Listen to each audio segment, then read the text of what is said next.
Everyone, thank you so much for coming this morning. I'm really, like I said earlier, I'm so happy to see old friends and new friends.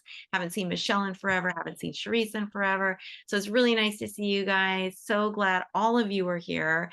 And I really love seeing new people. Patrice, so welcome. Thank you so much for joining us. Kathleen, I know Ruth and T, you've been here before, but it is kind of you're newer, and same with you, Anne. And then we have, of course, Beth has been with me since the very beginning. Same with Diane. So I'm so grateful to all of you for being here. I'm not sure where Jamie is this morning, but I'm sure she will join us. I'm trying to check my phone to see if she, and maybe I forgot she wasn't going to come. I don't know. So anyway, let's get started.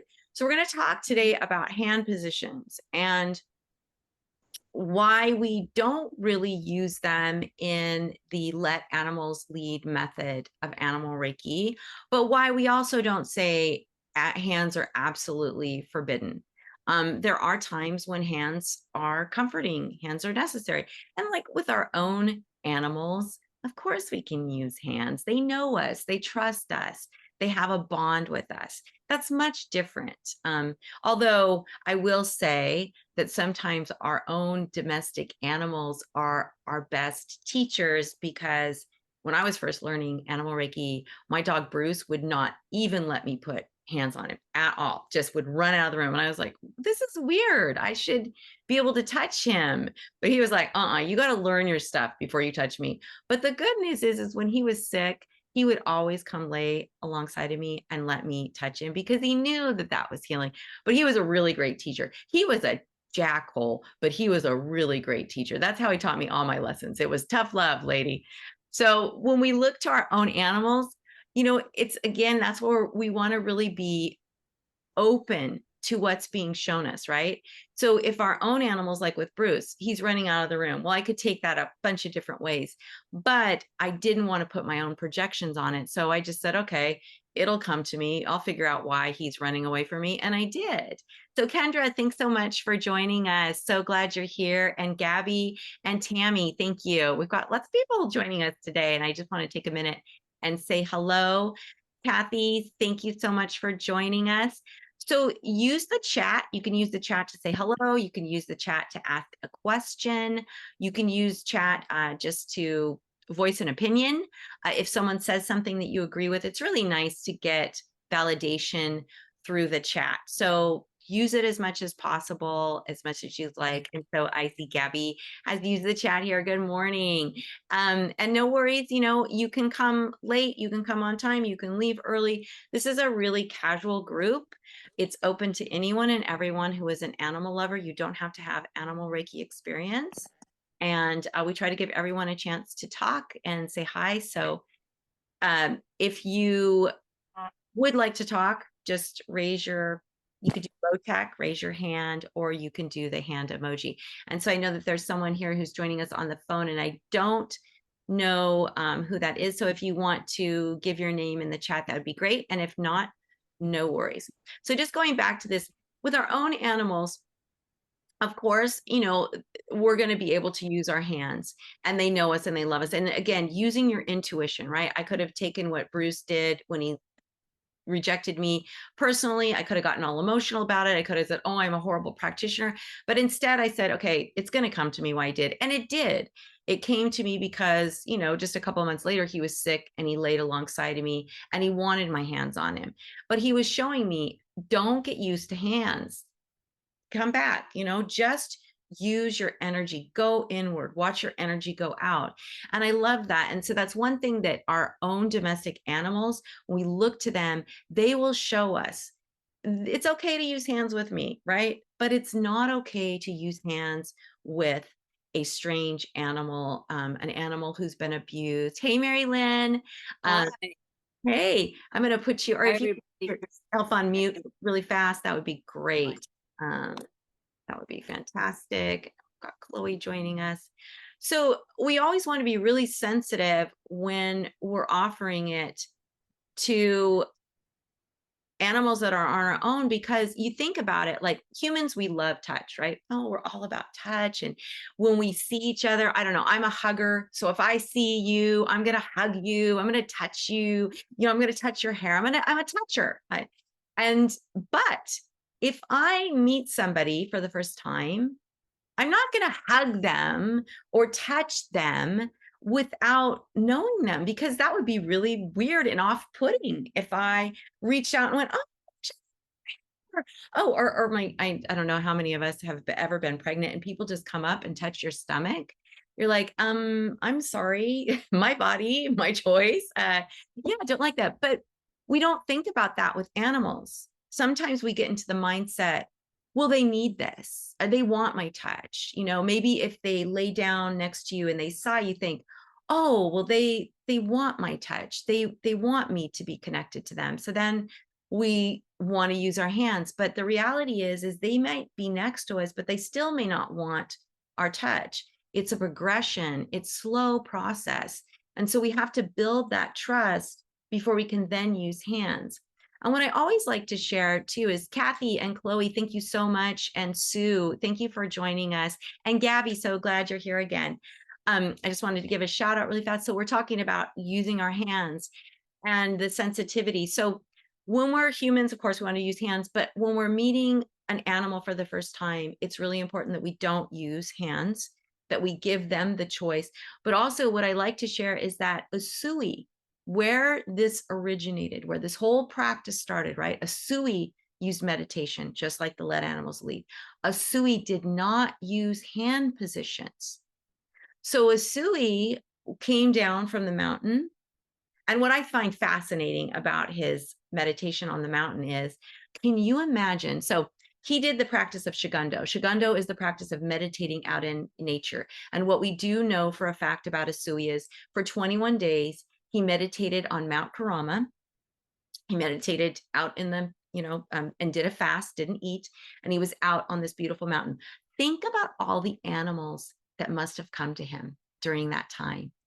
We all know that if we're sitting out in our garden, we're sitting out and we're meditating, we get birds that come in, insects might, which is good and bad. Insects might come a little closer, flies start to land on you, right? They're attracted to that. Can you imagine someone like a Sui out there with this big, beautiful energy, and what the animals must have shown him? That hands aren't necessary, right? I am wondering myself if that's one of his biggest takeaways, was that hands aren't necessary, because he could feel and see the animals responding to this beautiful meditative state he was creating. So he comes down from the mountain and he sits and he meditates. And because his energy is so huge and beautiful, people around him start getting healed. They start feeling better. So then they want to learn this. Well, that's what we're doing with animals. If we can just step away from our ego and know that our energy is so strong, and that's the importance of doing meditations that help you go inward instead of outward. So, we do the smiling meditation, right? Where we think of something that we love. We do a couple deep breaths. We think of something that we love and we allow ourselves to smile and feel that joy. That's a simple meditation you can do anytime. You don't need any animal Reiki experience. Just think about something that brings you love and joy and allow your body to feel it. And then share that energy with the animals. You don't have to share your hands. Well, I don't know if we've all seen it, but many of us have seen that video where the couple put a wolf on top of a massage table, right? And they're doing hands-on Reiki. Well, the wolf has obviously been domesticated. The wolf submits to it, but submission isn't the same as acceptance. And then the wolf lays there panting and then jumps off immediately. Now, I don't know how many of you have had experiences when an animal has complete acceptance of you. They don't go jumping off. They don't try to leave you. They usually fall into a deep, deep sleep because they're so relaxed from the session. So if we're going to force animals to do something and have them submit, how much are they really getting from that? So if we're using hands and we're saying, well, yeah, the animal's tolerating it, right? They're tolerating our hands. Well, that's not the same as acceptance. Now, we always say, don't use hands, don't use hands, do it this way. And then the animals will turn around and let us know, I'll make that decision. You don't make those decisions for me. And I have a really cute story to share that I love sharing the story about Thomas.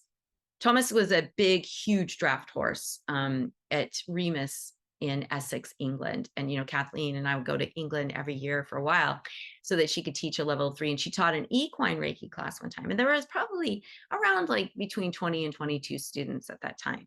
And we were in the laminitic barn, and Thomas was in there. And Thomas was just kind of great, eating some hay or something.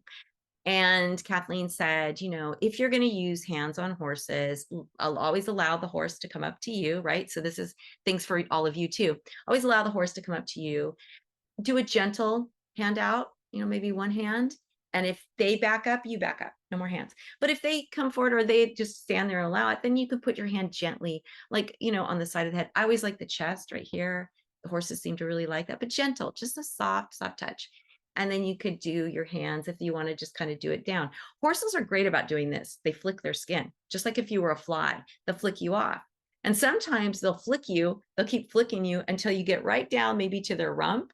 And then they're like, so, there's times when they want it. So Thomas is sitting there and Kathleen's doing her little thing, Thomas knows she's not forcing anything. And she's asking him permission first. We always want to ask permission. Do you mind if I do this? She's looking to make sure Thomas isn't giving her any bold signs or even any subtle signs. Hey, lady, off me. But he did, tolerated it, gave a big sigh.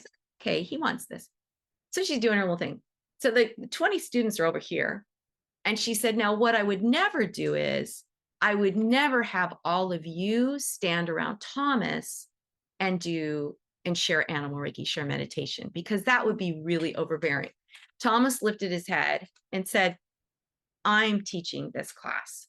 He walked around the students, pushed his way in between everybody, stood there, and then looked at Kathleen and said, I will decide what is best for me. Then he hung his head and he just yawned and he just sat in that energy, and everybody's like, okay. So, we can't say for sure an animal wants this, an animal doesn't want this. That's our human perspective. And in this practice, and this is what we share in almost every single call, is we have to let go of our ego and we have to just be in that space of meditation. Because when we're in that space of meditation, and for those of you who don't meditate, it's okay. Again, that smiling meditation, anytime you're present, anytime you are right here paying attention, that is a meditation. If you're a jogger, you meditate when you jog. If you're a runner, you meditate when you run. If you're a biker, you meditate when you bike. If you're a swimmer, you're meditating. If you're doing dishes, you're meditating. Sometimes when we drive, we meditate. Now, it's not a deep meditation, but we kind of like check out. You know how like you leave your house and you end up someplace and you're like, whoa, I don't even remember driving here, because you're in your mind, right? But you're still present. You're still focused on the road. You're still driving. So that's what kind of animals are reminding us. We can be present, but still be in that beautiful space, that state where we can hear, we can see what's being shared with us. So for Thomas, Thomas, and this is another thing with animals, they listen, they understand. We think, oh, they're an animal, I'm speaking English. They don't understand. They understand our energy. They understand our thoughts. So thoughts are energy. Remember that. I just wrote about this. Like, if you end a session in the recap, I said, you end the session and you feel bad about the session, but you're still thinking about that animal. Guess what? They're feeling that you're bummed about the session that you just had. And they're like, wait a second. I thought we just had a beautiful moment. Just because you didn't feel it doesn't mean it's not happening. It just means that maybe you didn't feel anything, but it doesn't mean that nothing happened during that time. So always trust yourself, trust your intuition when it comes to hands, but never, ever start with hands. Never, ever force your hands. Never, ever. If you feel yourself saying, oh, I think the animal, stop yourself immediately. Go, no, it doesn't matter what I think. It matters what the animal feels. So again, you can tentatively put your hand out, but don't do it. If it's an animal for the first time, don't do it then. Wait a couple sessions before you even go with your hand, unless they do what Thomas did, come straight for you. And a dog, this happened to me a few times when I was just starting out. I would be with a dog in the kennel. I would be sitting down meditating, and the dog would come and push his hips into my lap. So I would tentatively just kind of put my hands softly on each side and wait for a signal like getting up and leaving. But if the dog side, it'd be like, okay, I'll put just a little more pressure, and not pressure, I mean, go from barely touching to then kind of resting your hand. That is something, cats, same thing. They might come into your lap and start rubbing, right? Hitting you with their head. It's okay to reach your hand out and slowly give a touch, but we never want to overstimulate. We never want to be petting the animal, petting the cat, petting the horse, whatever animal you're with, because you want to make sure that they don't get stimulated. It's just a loving, calm touch. So there are no hand positions in the let animals lead method. We never start with hands, but we do use hands as a comforting tool when the animal asks for it. So again, we're let animals lead. That's what Kathleen has created from all her thousands of hours working with animals. That is what they've shown her, that it's not that hands are bad, it's let me choose when hands are okay. And you're going to get this too. I mean, another time I was teaching a student, and I was teaching her basically what we're talking about right now, which is that, you want to start off slow. You don't ever want to use your hands first. But I was showing her, if the horse tolerates it, this is what you can do. And you just kind of go gently down their back. Well, as I was showing her this, the horse's name was Oreo. Oreo kept flicking me off. He was like, as Lorraine was putting her hands on my hands, were back here, he'd like flick my hands. And I'm like, okay, that's weird. So I just talked her through it. And he like tolerated it, and he was sighing and he was hanging his head. And then I said, and if they want the other side, they'll turn around. And he turned around and he let her, and I did put my hands on him again, on the other side. And he's like, flicked me off. It's like, get off me. This isn't for you. And so he let her do it. And then as soon as she got to his rump, he looked at her, he whinnied, and he ran off. They want to be our teachers. And if we're open to allowing them, to allowing our ego to understand that we don't know everything, that we are not the experts here. The animals are the experts here. So if we can let go of our ego, let go of this extreme sense of self, and allow them to be the leaders and to show us in a loving and compassionate way, which they always did, except for Oreo. Oreo had to be a little, more obvious with me, because I don't think I would have understood it if he would have been subtle. But he was like, get off of me. So sometimes we need a little louder, but they're so sweet. They're so gentle. They're so loving. Even like Bruce leaving the room, we're human. We take it like, oh, this is so personal.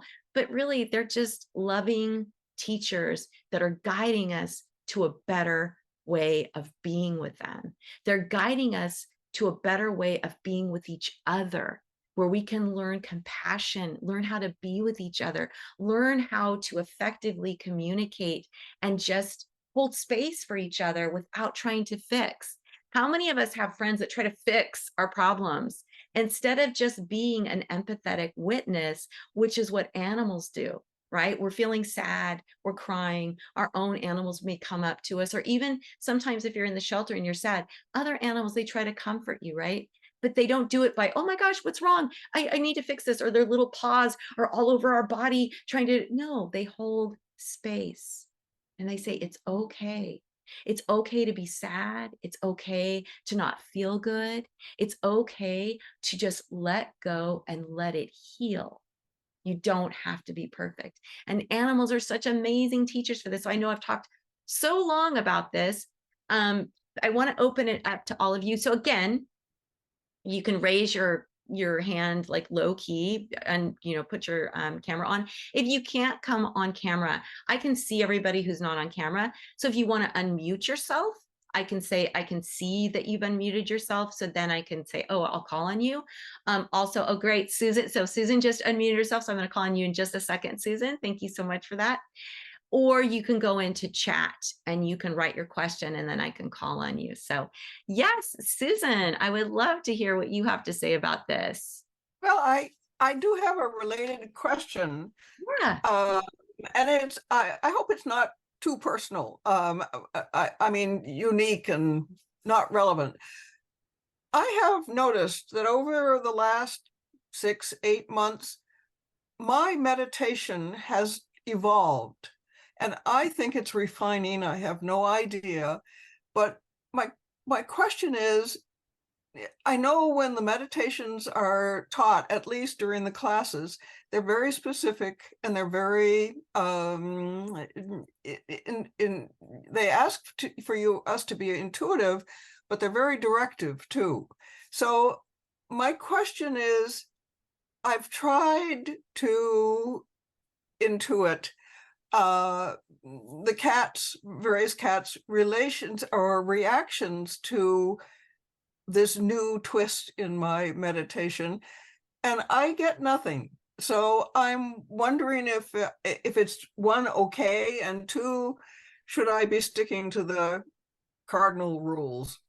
Well, thank you so much. So I just want to say I love questions like this. And that's why I encourage everybody to ask questions, because our questions create really incredible conversations that open up new teaching. So, Susan, first of all, when you say you've kind of evolved your meditations, but now you're getting nothing, are you saying that you're no longer doing like the Joshin Kokyo Ho, or what are you saying exactly? And then what do you mean by you're not getting anything? Yeah. Okay. I tend to be a very innovative, creative type that's all over the place. So when I hear something that I think really works for me, and I don't mean me personally, but works for my process, I want to try to work it in. I want to see how it will work. And now I'm trying to think of a really good example, but I'll think of one and come back to it. No, that's fine. But you said like the animals aren't reacting. Are they reacting negatively, or they're just not calming down, or what is happening? Calming down, definitely. It's just that uh, I don't see the continuity from time to time that I would expect. And I'm wondering, am I doing that by changing a word sequence or by changing a thought pattern? No. Okay. No, and I'm so glad you asked that, because we get stuck in formulas, right? We get stuck in rituals, Yeah. and then we let go of our intuition. So intuitively, you might feel something, but you think, oh, but I was taught this way. One thing I always love about my business mentors is they say, if you are giving up, I think Elon Musk just said this too. If you give your power away to an expert, you aren't learning and growing. You Hmm. have to trust your process.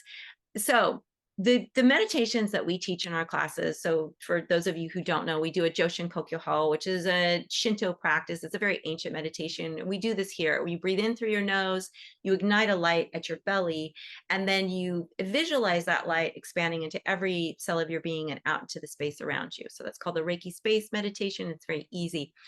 So what Susan's saying is like maybe she's doing that, but then she wants to evolve it into something that happens more intuitively. I say yes, I applaud that, because remember, everything you learn in our classes, they're tools. They're tools that are should evolve. Because look at Kathleen, if she would have stayed where she was when she learned human Reiki, and then they said, yeah, you can do this with animals. If she wouldn't have progressed and grown, we wouldn't have what we have today, right? So each one of you could be a Kathleen Prasad. Each one of you could have a really beautiful gift. But if you don't allow yourself to explore that and make mistakes and grow from it, then you're not evolving and you're not really sharing your true gifts. We're all individuals. We all have, even though we're all connected, right, at our hearts, at our heart space, out here, our personalities, everything else, we're all very different and we're all very unique. So for you, Susan, I would say just allow yourself time to really get into and feel what you feel intuitively, and then see how the animals react to that. The animals are your best teacher, Susan, because if you're not getting the reactions you want from the cats, you have to step back and say, what am I doing wrong? What am I noticing about them? When am I noticing that maybe they're like, yeah, because that's going to help you, Susan, evolve as a practitioner, as a person, in that human animal bond. You are going to evolve from that. Does that help? Yes, it does help a lot. Thank you. Oh, good. All right. Well, thank you so much. So I'm going to get to Bruce next. And then Michelle, I'm not sure if you unmuted, if you wanted to say something. You can just raise your hand if you No, did. you kind of disappeared for a second, so I just said Oh, she'll be back. okay. Okay, good. All right. Thank you. So Bruce, let me lower your hand here. Yes. So good to Yeah, see you. yeah, good to see you too. The the idea of connecting with the animal, we're just using this method to get to the space the animals are at. They're not doing this meditation to get with us. They don't have to. And Right. we have to personalize our message to them and forget who we are. We're not, if you expect something back from them, they're going to hesitate and lose interest really quickly. Your meditation ends really fast when you give them an expectation, because once they've met your expectation, they think it's over, and you lose so much when you do that. I found that to be very important. Just lose your expectations and experience the moment with them, and it can last for quite some time. I had a Yeah. dog the other day. I had a dog the other day that I got into a meditation, and I had to stop the meditation because he wasn't letting it go. And then he looked at me like, "Why'd you do that?" And it's just during the moment you have to accommodate yourself to their way of processing the moment is what it is. It's not, if you have an expectation, it's a problem. And Right. then the Japanese philosophy, their problem with Western uh, mentality is we think. Japanese, they tell you when you start one of the Japanese disciplines, whether it's martial arts or their philosophy, don't think, do. And Right. that makes a huge difference. If you can lose the thought process and just go into the experience, it changes how you learn it. It makes it easier to learn once you can do that. That's a big Oh, thing. and I think that in this situation, it's don't think, be. So for us, we want to do, right? But in the animal Reiki, we just want to be.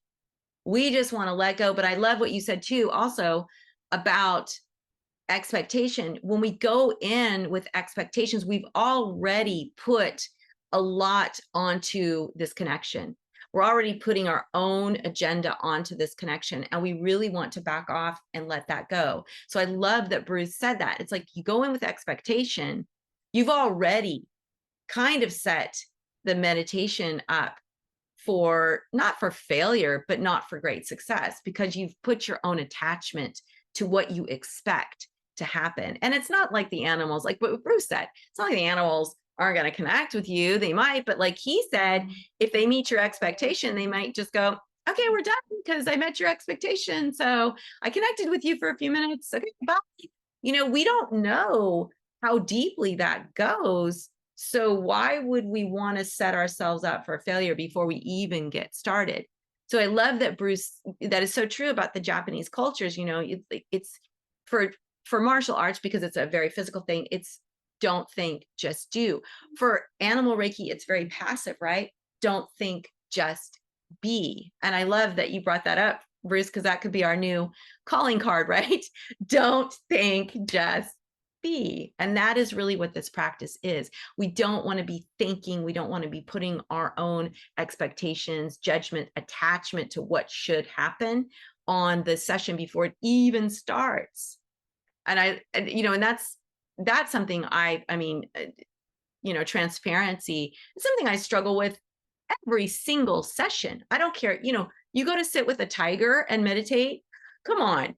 You got expectations. Okay, I really want this tiger to just fall like asleep at my feet, and we're gonna have this incredible experience and la la la. Come on, I've already ruined it. So I have to really check myself and go, okay, Leah, go to the precepts. Whatever's supposed to happen is happening.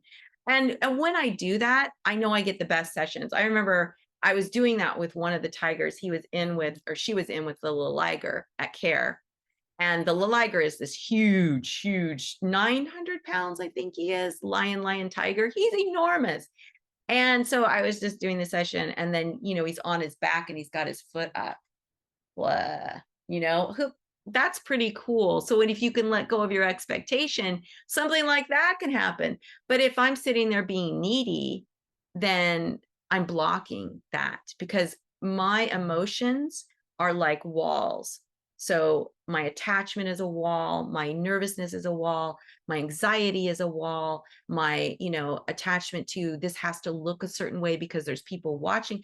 All of those are walls. Now I'm trying to get that deep connection with an animal, but I've got all these things in between us now. So we always just want to just let ourselves and go to the precepts for today only. Do not worry. Do not worry. Just tell yourself that. Do not worry. All is well. One of the things we say for those of you who are new here, all is well, all is well, all is well. That is what we wake up with. It's what we go to sleep with because it permeates into your entire day. All is well. All is well. Because in this moment, right here, right now, all really truly is well. Anna, I just want to say welcome. So glad you could make it today. Thank you for coming. So anyone else have a question or a comment or just anything they want to share? I would love to hear from any of you, and I will just, anyone who wants to unmute. Yes, Gabriella, I should say. You're both Gabby, but I'll call you Gabriella. So yes, can you hear us? Hi, Hi. I have no idea what's going on. Oh, it's the other one, and it's the couch, and I'm going the other direction. I That's apologize okay. about that.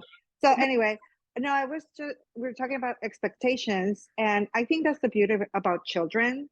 When you see children with animals, they're just in awe. They're just waiting to witness Yeah. whatever happens. And I think that sometimes we forget about that, obviously, as we grow older, and we need to bring a little bit the inner child within us.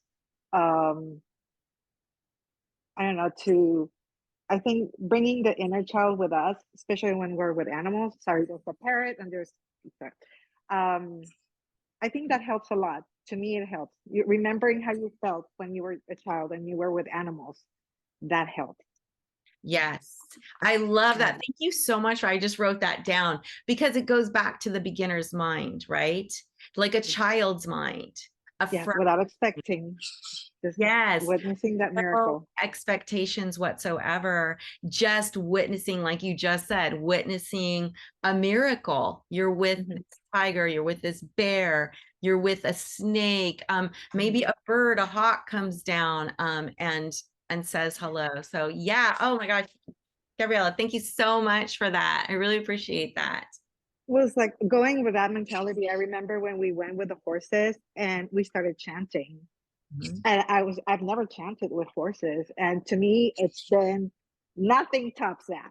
Nothing tops that. I still get chills from, and I was just walking around with some horses and I was like, I hope nobody hears me. I'm like trying to, and they're like, the horses are like, what you doing? What are you doing? But I'm like, I need to go back to the meeting.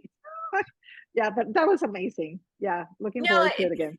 I mean, I'm so glad you brought that up too, because when we went to go visit the horses, there were 3 of us, and like Gabriella said, we were chanting. But what was really beautiful was there was one horse that was having a hard time adjusting to the herd. He had just lost his best friend that had been with him for years and years and years, and he was off on the side. And it was very sweet because he allowed Gabriella to be with him, and he relaxed deeply. And after he kind of after their session ended, he walked away and he joined the herd. And it was so powerful because animals, when they are depressed and sad, they need us to just be and not try to fix it, right?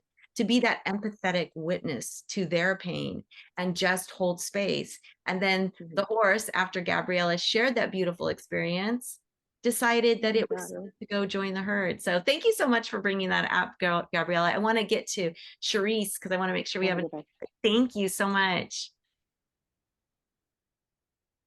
Hey, Charisse. Oh, you muted again. I typed into the chat because I'm coughing. Okay, you did. Oh, I didn't see that. Let's see. Okay, here we go. Oh, I'm sorry. You know what, everybody? My chat was completely off. I have all these chats here. I'm so sorry. So Yeah. So Gabriella said she cried about the video of the wolf. Yes. And then Sharice, when you are working with Thomas or with any of the other animals, how do you differentiate the difference between sharing a meditative space and Reiki space? E.g., does the use of symbols, even just in your mind, create the different? Okay. So that is a really great question. I'm so glad you brought that up. So for those of you who are just beginning, or those of you who are animal lovers and don't even have any Reiki experience or meditation experience, you start with all is well, just repeating all is well, focusing on the smiling meditation, right? Just focusing on love. Because at the end of the day, no matter if you're a level 1, level 2, level 3, what you are sharing with the animals is a space of love and compassion. That's it. You're not trying to fix, you're not trying to cure. So what Sharice is asking, is there a difference between, she say, how do you difference between sharing a meditative space and Reiki? The meditative space is Reiki. So that's like we talked about Asui just meditated. He wasn't using hands-on positions, wasn't doing anything. The symbols and the mantras and the let animals lead method. Now it's different in the Western method because with humans, you're giving people things, right? You're directing. People need that. That's why the placebo effect works with people. It does not work with animals. With animals, we're using those tools to go deeper into that meditative space, Sharice. So like when you're using Chokurei is grounding. Maybe you're feeling a little off. So you just go into that space of Chokurei chanting, like what Gabriella was saying. She was chanting. She wasn't chanting for the horses. She was chanting to keep herself in that meditative space. And then her energy goes out, right? Because she's the more you focus inward. Same with level 3. By the time you get to level 3, that is, it's the teacher level, but it's also a level where you're learning to really just be the light of love and compassion. So at level 1, we have very distinct tools that help us cultivate love and light within us so that we can share it with the animal. Level 2, we learn deeper tools like what Sharice brought up, which is the symbols and mantras, the chanting. Those all help us to go deeper within so that our energy is beautiful and loving and light going out. And then at level 3, you're learning how to just breathe, boom, light, compassion, love. And then you can teach that if you want. So that's a really great question, because no matter how long you've been doing this, it's hard to differentiate the difference between meditation and Reiki, but Reiki is the meditative practice. It's just another word to say that. And so when we look at Asui as our creator of this system and what he intended, no hands, meditation. And it's a meditative practice. So it's called Reiki. He calls it Reiki. That's Japanese, but it just means, the spiritual essence, right? The spiritual energy. And that is really what we're just sharing, our purest form of our spiritual energy, which is love and light. So thank you for that. And then Michelle shared the YouTube for the wolf video. So thank you so much for that, Michelle. I appreciate that. And then, oh, wait, I'm sorry. No, above is a link to Puss in Boots in animation where his dog holds space when Puss is having a panic attack. Oh my gosh, thank you so much for that. And I love that so much. And actually, Jamie at Animal Bonds came out with a newsletter today that was all about animals that meditate with their people so that they can do better, so that the animals can do better. And the person, I think one of the people was a Guinness world record holder. He's had the most world records in Guinness. And he says he meditates with his dogs every time before that. So I love that. Thank you so much, Michelle. That is such a great reminder too, right? That it is becoming more common, more popular to say you meditate with animals because people understand meditation. You say Reiki, people either say, I know what that is. It's hands-on healing. I don't want you touching my animal. Or they're like, you might as well say, I do animal gobbledygook. And they go, okay. And they get so caught up in the word gobbledygook that they don't understand, that they can't hear what you're saying. So I know, Michelle, you have experience with this because you also do animal meditation, and there's that difference, right, in the word. So Gabriella says, oh, yes. And then you shared that. Okay, great. And then Anne says, sometimes my expectations get in the way of my intuitive connections. Exactly, Anne. Thank you so much for sharing that, because it is a block, right? once we start with an expectation, again, it's a block. So how intuitive can we be if we have these blocks in front of us? And said, oh, and I'm so sorry you lost me. Hopefully you'll hear it. And I hope the recording got it, but it didn't freeze on my end, but I don't know. We'll have to see. Hopefully the audio caught it. And then Anne says, surrendering helps me to be. I love that, right? And we can even say as our intention, you know, we set our intention, we're open to receive whatever we need at this moment in time. We're open to holding space for the animals.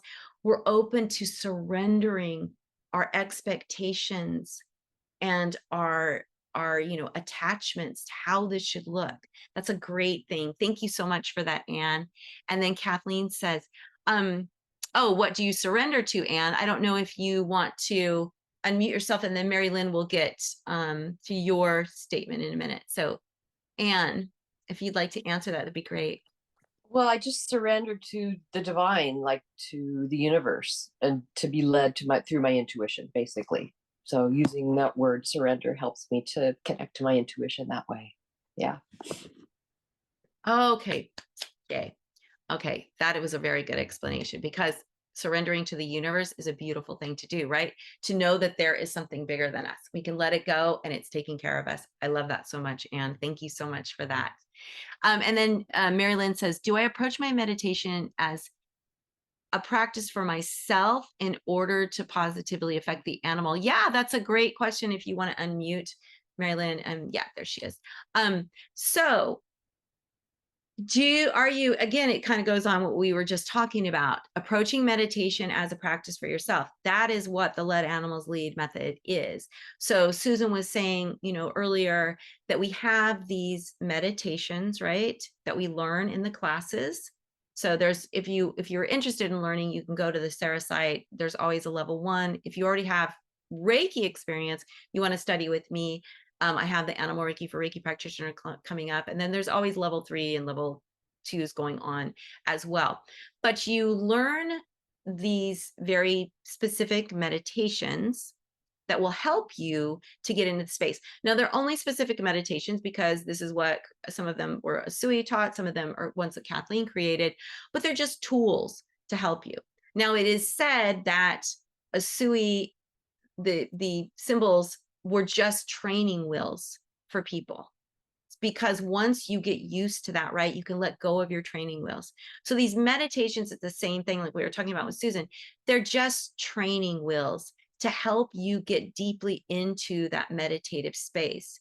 Because when you're in that meditative space, your energy is pure, right? So if you're sitting in a space where you don't feel anger, you don't feel worry, you feel humble, you feel grateful, you feel compassionate, you feel joy, that energy is going out to the animals. And that is what they're connecting with. They're not connecting with us. So, oh, hey, I'm a healer. I'm coming. I'm going to heal you. This is going to happen. That's not what they're responding to.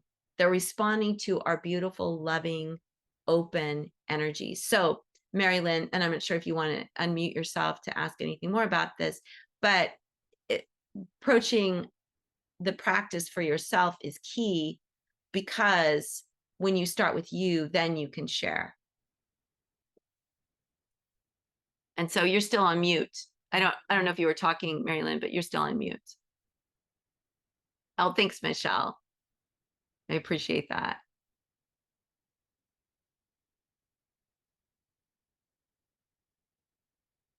And yeah, I'm trying to wait for Mary Lynn, and I'm going to get right to you, Michelle. Mary Lynn, are you having, I'll come back to you, Mary Lynn. And I'm going to get to Michelle. So while you work on your unmute, I'm going to have Michelle speak. Yeah, Michelle. I was working on my hand. Oh, you got there. I'll let you go. Okay, go ahead, Mary Lynn.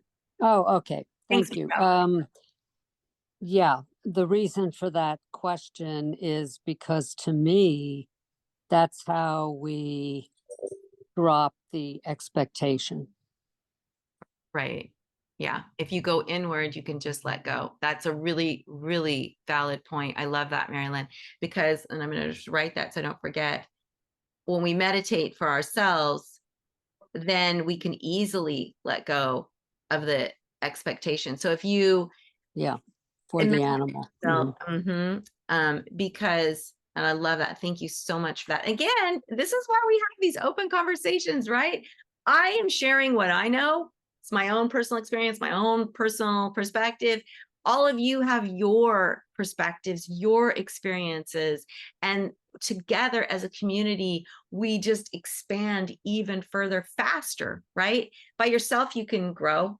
In a community like this, the growth is exponential. So thank you so much for that, Mary Lynn, because if you think of yourself as sitting like me with the tiger, if I go approach that, I'm just going to meditate for myself, but I am going to be sitting in the presence of a tiger. Now, this energy of the tiger helps support. And now I go poof, right? But I've let go of that expectation. So thank you so much, Marilyn. I'm so grateful to you for that. That is such a beautiful observation. Messiah, thank you so much for joining us. And Michelle, thank you so much for allowing Marilyn to go first. Yeah, just to tag on to that about reasons to sit ourselves. One thing would be if we're someone that it's hard to wrap our mind around, how can I not heal without my hands? You know, how does that work? I know this modality for people, I know this modality for animals. I've always healed with my hands. So say you're in that, or you don't quite believe that you can do it without your hands.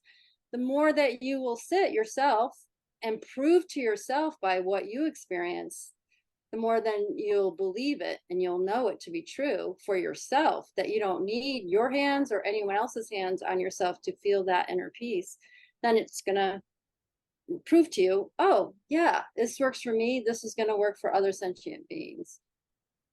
Absolutely. That's I love that. so whether it's the smile meditation or your own version of meditation, or you've taken Reiki, you know, prove it to yourself. Yeah, and I think that that's also why we take these classes, right, Michelle? I mean, because you're a teacher, because you see it. It's like students come in and they have these preconceived notions, just like you said. I love that. You know, we're used to our hands. This is healing. This is powerful. But this practice, and I would love to hear your comments, Michelle, on this. For me personally, this practice is a level up from that. So we start with our hands. We're very like, but when we have to let go of our hands and we have to trust and just connect with our energy, now we're up here with the animals. Now we're more animal-like. I don't know if you have any comments about that, Michelle. Just my only personal comment, as things happen in life. I went to school in 1981 for somatic approach to rolfing. Look at my hands now. They're deformed. Okay, they don't work. So I can do some work with animals with my hands, you know, certain modalities, right? But it's not a longevity thing, but sitting is a long-term thing that I can do. So that's another reason. In terms of it being another level, yeah, absolutely. I feel that same way. Yeah, I agree. Not to say that nothing else is good, of course. No. And the truth is that, you know, to even do another modality, they need to accept your energy. Absolutely. So this really helps. And I like what you said too. It's like, you're right. I'm not saying like, oh, other modalities don't work or we're just so far beyond that. But what this is, and this is just my personal opinion, is that it's like, let's say you know Spanish. You took Spanish in high school for 4 years. You know Spanish. So you can speak Spanish and you speak it well and you can communicate. But then you need to teach Spanish or, talk on a higher level of Spanish. That takes practice. That takes a lot more confidence in yourself and a lot more practice. And that's how I see this. It's like, there are lots of things we can do with our ego, with our hands to help animals. And I'm not saying none of those work, because they do work. But even hands-on human Reiki for animals works, right? I know that, like, that's what William Rand teaches. It works about 75% of the time, but there is that 25%. And we don't want to like ignore this 25% because, oh, I just can't work with them because they're like, no, we don't want to discount them. We actually want to then turn to what we have here, which is a different approach. It's a more sensitive approach. It's a more expert approach in a way, because it is hard to do this practice.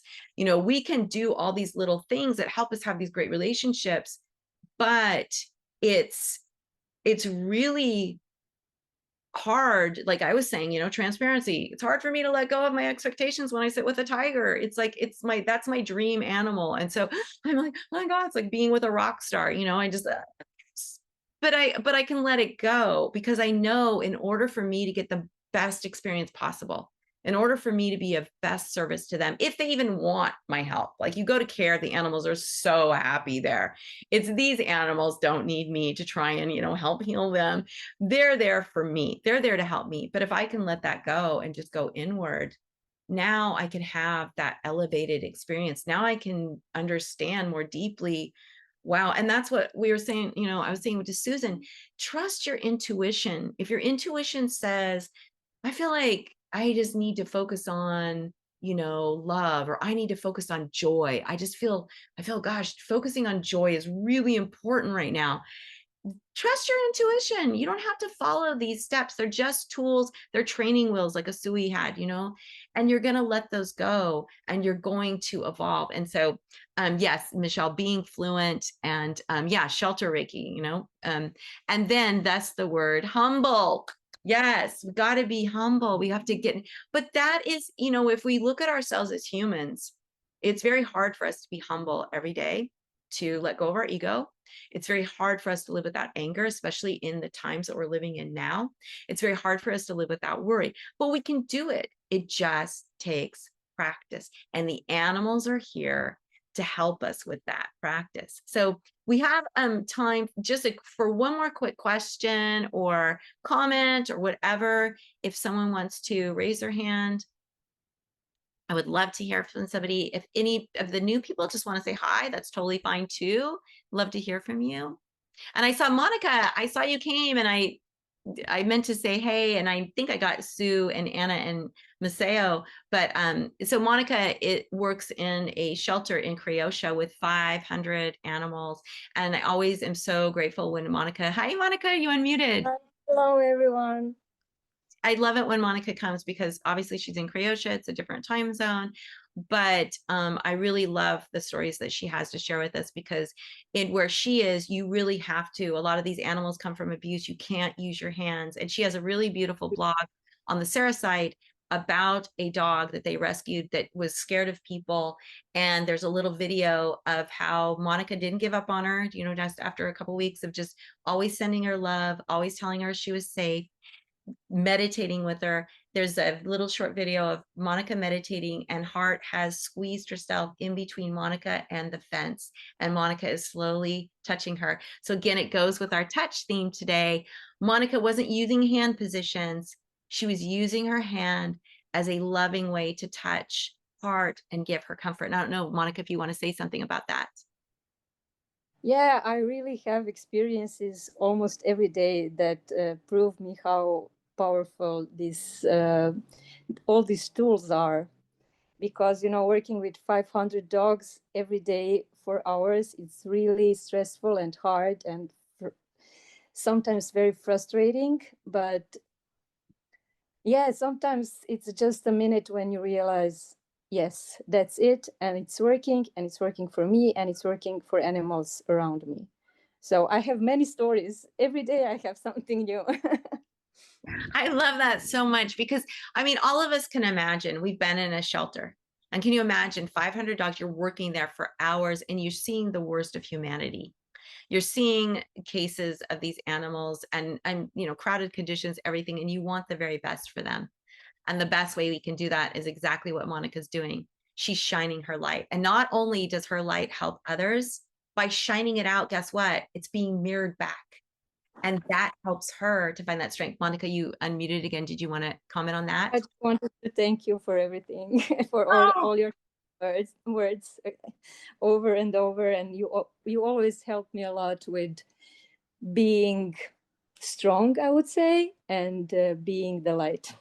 Oh, thank you so much, Monica. I really appreciate that.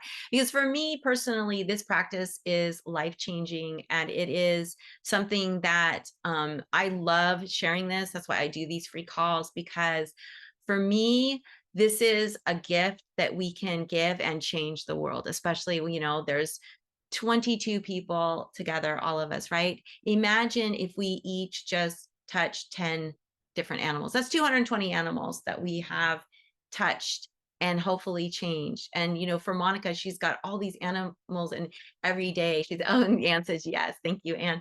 So we just have to really like step back and say, yeah, as one person, I may not be as effective, but in a community like this, when we're coming together and our joint, you know, um, intention is to help animals, and we're shining the light together, I mean, the light just gets brighter and brighter and brighter. So thank you all so much. I know we're getting time, and I want to do a really quick meditation for us. Now, I've told you I have ADD. So it's not, I don't do 30-minute meditations every day, but I do many 3, 4, 5, sometimes 10-minute meditations throughout my day. Meditation builds upon itself. It helps you to stay calm. It helps you to stay connected. And of course, meditating with our animals is always really powerful. So I'm really close. Oh, and said Michelle said, imagine if Monica had to touch all of these dogs in order to offer Reiki. Oh my gosh. Thank you for that point. And I love Mary Lynn seconded that point too. It's like, and then I don't know if you were seconding that too, but good grief, that you can't touch them all, right? And imagine how depleted you would be. And this system, we never get depleted because it's a mirror, right? What we put out is being mirrored back. How can you get tired of receiving love and compassion? So we are going to get really comfortable. And oh, and then Jamie texted me, and I've totally forgot she had a thing this week. So apologize for that, but she will be here, I believe, next week. So we are going to just make sure you're just sitting up nice and straight. If you're laying down, that's totally fine too. Just get yourself just in a nice position where you can breathe. And we're going to bring our hands into Gasho. And this in itself, this is just bringing two opposites together. This helps calm your mind immediately. And so bringing our hands into Gasho, setting our intent, we are open to receive whatever it is that we need most at this moment in time. We are opening to letting go of all expectations that we have at this time. And we are open to holding space for all sentient beings. And we'll take a moment and put in any animals, people, or situations that need extra support right now. And like, I want to put, we'll do this silently, but I do want to put Charisse, since she has COVID, into this space. I'd like to put Gail Pope, the founder of Brighthaven. Her husband, Richard, passed away on September 1st. And I would like to put her in this space.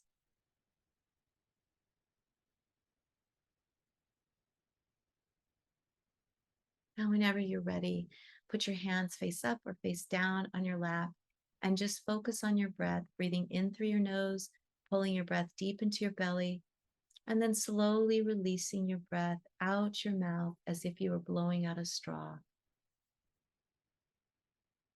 And just a couple more breaths like that, breathing in really deep into your belly, to your hara, and then releasing that breath. And with the breath goes all tension in your body. Feel the relaxation start to, from your head all the way down to your toes.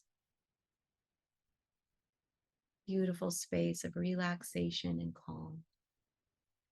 Now I'd like you to imagine that your breath is light, and you're pulling that light down into your belly, and at your belly is your inner light. When the breath of light hits your inner light, it brightens it. And on the out breath, you expand that light throughout your body. Just visualize breathing in light and igniting that light at your belly and expanding the light through you.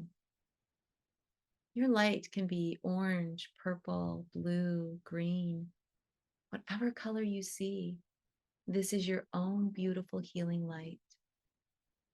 It is the light the animals see. It is the light that the animals reflect back. And as you breathe in and out, just building this light within you, You become so bright that the light seeps into every cell of your being, reminding you, you are the light. You are this beautiful light of love, compassion, of peace. And as you breathe in and out, the light becomes so bright and so strong, it seeps out into the space around you until you are engulfed in this beautiful ball of light. Like the sun, your light of love and compassion shines everywhere. Any who want to join you can connect to the light, or they can just let the light pass. It is completely up to them. In this space, remember that you are like the sun. You just shine. You just are. It is this beautiful state of just being light and love. This is what attracts the animals. This is what brings them peace. And this is what brings peace to you, connecting to your beautiful healing light.